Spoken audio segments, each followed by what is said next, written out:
Hi friends, welcome to బెకంటీ channel. ఈరోజు VRO పోస్టుకు సంబంధించినటువంటి న్యూస్ పేపర్లో వచ్చినటువంటి టాపిక్స్ ఒకసారి చూద్దామండి. ఈనాడు పేపర్లో ఈరోజు వచ్చినటువంటి ఈ క్లిప్ను ఒకసారి చూసినట్లయితే, మళ్ళీ గ్రామాలకు రెవెన్యూ ఉద్యోగులు 10,954 గ్రామ పాలనాధికారులు పోస్టుల మంజూరు చేసినటువంటి ఆర్థిక శాఖ. సో 10,954 గ్రామ పరిపాలనా అధికారులు అంటే జీపీఓగా ఏదైతే విఆర్ఓను రద్దు చేశారో ఆ తర్వాత ఆ పోస్ట్ నేమ్ని జీపీఓగా మార్చడం జరిగిందండి. దాన్నే గ్రామ పరిపాలన ఆఫీసర్ జీపీఓ. ఓకే, ఇక్కడ సబ్ టైటిల్ చూస్తే ప్రభుత్వానికి ప్రజలకు వారధిగా విధులు, పూర్వ విఆర్ఓలకు అవకాశం, ఇప్పటికే వారి నుంచి దరఖాస్తుల స్వీకరణ, మిగిలిన పోస్టులకు ప్రత్యక్ష నియామకాలు. సో మనకి ఇది గత 3-4 మంత్స్ నుంచి కూడా ఈ విఆర్ఓ పోస్టులకు సంబంధించినటువంటి టాపిక్ జరుగుతూ ఉందండి.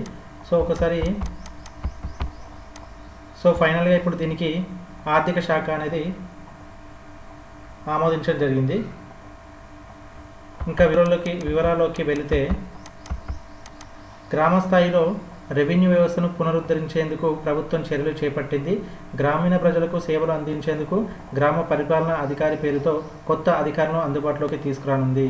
ఈ నెల 6న ముఖ్యమంత్రి రేవంత్ రెడ్డి అధ్యక్షతన రాష్ట్ర మంత్రివర్గం వీరి నియామకానికి ఆమోదం తెలిపిన విషయం తెలిసిందే. ఇందులో భాగంగా శనివారం 10,954 జీపీఓ పోస్టును మంజూరు చేస్తూ ఆర్థిక శాఖ ఉత్తర్వులు జారీ చేసింది. భూమి హక్కులు, విద్యార్హత ధృవీకరణ పత్రాల జారీ విచారణలు, విద్యార్హత ధృవీకరణ పత్రాల జారీ విచారణలు, పథకాలకు అర్హుల ఎంపిక, భూ సర్వేల సహాయం, విపత్తుల సమాచారం అందజేత, ప్రభుత్వ శాఖల మధ్య సమన్వయం చేసే కీలక బాధ్యతను ప్రభుత్వం జీపీఓలకు అప్పగించనుంది. అంటే ఇప్పుడు విఆర్ఓ పోస్టుని జీపీఓగా మార్చడం జరుగుతుంది. దాంతోపాటుగా వాళ్ళకు సంబంధించినటువంటి విధి విధానాల గురించి ఇక్కడ డిస్కస్ చేయడం జరిగిందండి. ఇక నెక్స్ట్ పేజ్లోకి వెళ్తే, ఒకసారి ప్రభుత్వానికి ప్రజలకు మధ్య వారధిగా పనిచేసేలా ఈ పోస్టును ఏర్పాటు చేస్తుంది. నెక్స్ట్, పూర్వ విఆర్ఓలకు ఐచ్ఛికం. గతంలో రెవెన్యూ శాఖలో గ్రామ రెవెన్యూ సహాయకులు, అధికారులు విఆర్ఓలుగా పనిచేసిన వారికి జీపీఓ పోస్టుల భర్తీలో ఐచ్ఛికల ద్వారా అవకాశం ఇవ్వనున్నారు. గత ప్రభుత్వం 2020లో విఆర్ఓ, 2022లో విఆర్ఓ వ్యవస్థను రద్దు చేసిన విషయం తెలిసిందే. ఆ ఉద్యోగులను ఇతర ప్రభుత్వ శాఖలు, కార్పొరేషన్లకు బదిలించారు. ప్రస్తుతం జీపీఓలుగా సేవలు అందించాలంటే రెవెన్యూ పాలనపై పట్టున్న విఆర్ఓలు మేరని ప్రభుత్వం భావిస్తుంది. సో ముఖ్యంగా ఏంటంటే, ఎవరైతే విఆర్ఓలుగా గతంలో పనిచేశారో వాళ్ళకి 2020లో విఆర్ఓను రద్దు చేశారు, 2022లో విఆర్ఏను రద్దు చేశారు. కాబట్టి వాళ్ళని ఏంటంటే ఇతర ప్రభుత్వ శాఖలు మార్చడం జరిగింది. సో ఇప్పుడు వాళ్ళకి ఆల్రెడీ ఈ విఆర్ఓ వ్యవస్థలో, ఈ రెవెన్యూ సిస్టమ్ పైన, ఈ గ్రామంలో ఉన్నటువంటి, ఈ గ్రామ స్థాయిలో ఉన్నటువంటి వ్యవసాయ భూములపైన కూడా పట్టున్న వాళ్ళు కాబట్టి తిరిగి వాళ్ళని ఈ వ్యవస్థలోకి తీసుకొస్తే బాగుంటుంది అనేది అనుకుంటున్నారు ప్రభుత్వం. ఇప్పుడు వేరు శాఖల్లో ఉన్నప్పటికీ కూడా వాళ్ళకు మళ్ళీ తిరిగి ఈ వ్యవస్థకు రావాలని ఎవరికైతే ఇంట్రెస్ట్ ఉంటుందో వాళ్ళకి గూగుల్ ఫామ్ కూడా ఇవ్వడం జరిగింది. దానికి సంబంధించినటువంటి వీడియో కూడా నేను గతంలో చేయడం జరిగింది. ఒకసారి ఆ క్లిప్ చూసినట్లయితే ఇదేనండి. దానికి సంబంధించినటువంటి గూగుల్ ఫామ్ ఇచ్చినప్పుడు ఎవరెవరు ఎంతమంది అప్లికేషన్స్ ఇచ్చారు, విఆర్ఓ నుంచి మనకు టోటల్గా 11,783 వచ్చిన అప్లికేషన్స్. ఇందులో డూప్లికేట్ తీసేగా ఓవరాల్గా చూసినప్పుడు మనకు 9,718 అనేది మనకి వచ్చాయండి. 9,654 అప్లికేషన్స్ అనేవి వచ్చాయి.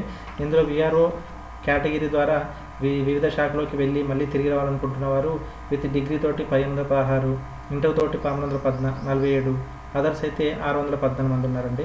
అదే విఆర్ఏ కేటగిరీలో చూసుకున్నట్లయితే డిగ్రీ క్వాలిఫికేషన్ కలిగి ఉన్నవారు 1926, ఇంటర్ క్వాలిఫికేషన్ కలిగి ఉన్నవారు 1280, అదర్స్ అయితే 2,784. సో ఈ విధంగా చూసుకున్నప్పుడు మనకు ఇక్కడ కూడా దానికి సంబంధించిన టాపిక్ ఒకసారి చూసినట్లయితే, నెక్స్ట్ ఇక్కడ చూసినట్లయితే ఖాళీ పోస్టుల భర్తీపై.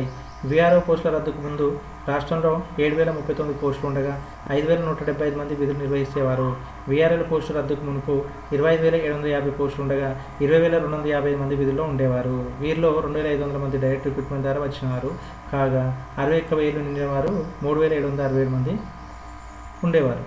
వీరు మినహా మిగిలిన వారు వివిధ ప్రభుత్వ శాఖలకు బదిలించారు. సో ప్రస్తుతం 1000 మంది సర్వేయర్లు 10,954 మంది జీపీఓల నియామకానికి ప్రభుత్వం చర్యలు చేపట్టింది. ఆసక్తి ఉన్నవారు పూర్వ విఆర్ఓల నుంచి దరఖాస్తులు కోరగా 9,654 మంది దరఖాస్తు చేశారు. వారిలో ఇంటర్ డిగ్రీ విద్యార్హతలు ఉన్నవారు 6,000 మంది వరకు ఉన్నట్లు గుర్తించారు. సో ఓవరాల్గా ఏంటంటే ఎవరైతే గతంలో వీఆర్ఓగా వీఆర్గా పనిచేసి ఇప్పుడు ప్రజెంట్ వివిధ ప్రభుత్వ శాఖలో పనిచేస్తున్నారో వాళ్ళకే మళ్ళీ తిరిగి ఈ జీపీఓ పోస్టులను ఇవ్వాలని గవర్నమెంట్ ఆలోచించింది. సో ఎంతమందికి ఇంట్రెస్ట్ ఉందనే విషయాన్ని తెలుసుకోవడం కోసం వాళ్ళకంటూ గూగుల్ ఫామ్ కూడా ఇవ్వడం జరిగింది. ఆ గూగుల్ ఫామ్ను ఫిల్ చేసిన వారు దాదాపుగా 9,654 మెంబర్స్ ఉన్నారు. ఇందులో వీఆర్ఓ వారు ఉన్నారు, వీఆర్ఏ వాళ్ళు కూడా ఉన్నారు. కానీ వీళ్ళకి సంబంధించినటువంటి డిగ్రీ ఇంటర్ని కలిగి ఉన్నవారు కేవలం 6,000 మందే ఉన్నారు. మిగిలిన మనకు కావాల్సింది మాత్రం ఇందులో సర్వేలు అనేది 1000 మెంబర్స్, జీపీఓలుగా 10,954 మంది. కాబట్టి ఓవరాల్గా మనకు కావాల్సింది 11,954 మంది అండి. కాబట్టి ఈ 6,000 పోస్ట్ అనేది వీళ్ళతో పాటు రిక్రూట్మెంట్ చేసినా కూడా మిగిలిన పోస్టులకు గవర్నమెంట్ అనేది డైరెక్ట్ రిక్రూట్మెంట్ ద్వారా భర్తీ చేసే అవకాశం ఉన్నట్లుగా ఇక్కడ తెలియజేయడం జరుగుతుంది. సో ఉగాది తర్వాత ఈ గవర్నమెంట్ ఏం ఆలోచిస్తుందంటే ఈ ధరణిని తొలగించేసి భూభారతి సిస్టమ్ని తీసుకురావాలనుకుంటుంది. ROR 2025 అనేది ఆమోదించడం జరిగింది. సో దాని ప్లేస్లోనే ఇప్పుడు ఆ చట్టం పరంగానే ఇప్పుడు ఈ జీపీఓ సిస్టమ్ కూడా రాబోతుంది. ఈ విధంగా వరల్డ్ వీఆర్ఓను తిరిగి తీసుకున్నప్పటికి కూడా మనకు మిగిలిపోతున్నటువంటి వేకెన్సీస్ని బేస్ చేసుకొని చూస్తే 5,000 పైగానే ఉన్నట్టుగా తెలుస్తుంది. సో దీనికి గవర్నమెంట్ ఖచ్చితంగా డైరెక్ట్ రిక్రూట్మెంట్ ఇచ్చి తీసుకోవాల్సిందే అండి, రిక్రూట్మెంట్ చేసుకోవాల్సిందే. కానీ ఇప్పుడు మనకు ముందుగా ఉన్నటువంటి సమస్యలు బీసీకి సంబంధించినటువంటి 42% అప్లికేబుల్ అవుతుందా లేదా, ఎస్సీకి సంబంధించినటువంటి కులాలను సబ్ క్లాసెస్గా కూడా మార్చడం జరిగింది. దానికి సంబంధించినటువంటి ఏమైనా ఇష్యూస్ కూడా రైజ్ అయ్యే అవకాశం ఉందండి. సో ఈ బీసీకి సంబంధించినటువంటి ఈ ఎస్సీకి సంబంధించినటువంటి రిజర్వేషన్లపై పూర్తి క్లారిటీ వచ్చిన తర్వాత నోటిఫికేషన్ వచ్చే అవకాశం ఉంది. సో ప్రజెంట్ అయితే ఓల్డ్ వీఆర్ఓగా పనిచేస్తూ వేరే ప్రభుత్వ శాఖలో పనిచేస్తున్నామని తిరిగి తీసుకునే అవకాశం ఈ ఉగాది తర్వాత కనిపిస్తుంది. డైరెక్ట్ రిక్రూట్మెంట్ ద్వారా మిగిలినటువంటి పోస్టులను భర్తీ చేయాలంటే బీసీ ఎస్సీ రిజర్వేషన్ పైన మనకు క్లారిటీగా